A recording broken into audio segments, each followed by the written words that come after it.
It's very good to be here in Benghazi today, and it's even better to be here in Benghazi on the Corniche, because up until very recently it wasn't possible to come down to this part of town because of the threat from terrorism.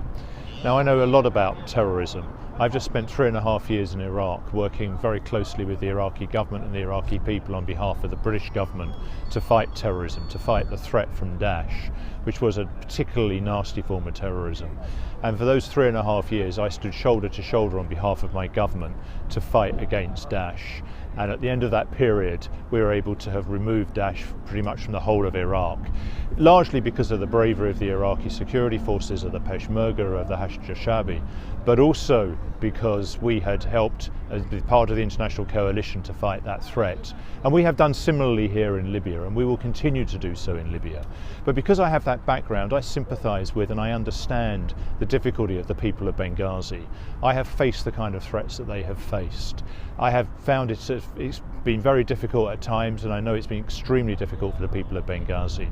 But the message from me today to the people of Benghazi is that we, the British government, stand shoulder by shoulder, shoulder to shoulder next to you. We stand with you in your fight against terrorism. We congratulate you on the successes that you have had against terrorism over the last few years, and we are very clear that we will continue to work very closely with you over the years to come. This is part of the promise that I made to the Libyan people when I first arrived in this country, that I would travel around the country. I would go to all of the cities, and I would go to the countryside, I would go to the desert to meet the Libyan people. Today it is Benghazi. Yesterday it was Tobruk.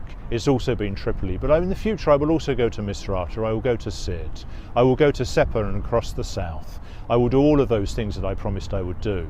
But fundamentally today my message is for the people of Benghazi, and that message is that the British government have stood shoulder by shoulder with you over the last few years in your battles against terrorism and against other difficulties that you have faced, and that we will continue to do so. And I tell you that as long as I am the British ambassador to Libya, we will be here, we will be in Benghazi with you, we will look to help you rebuild your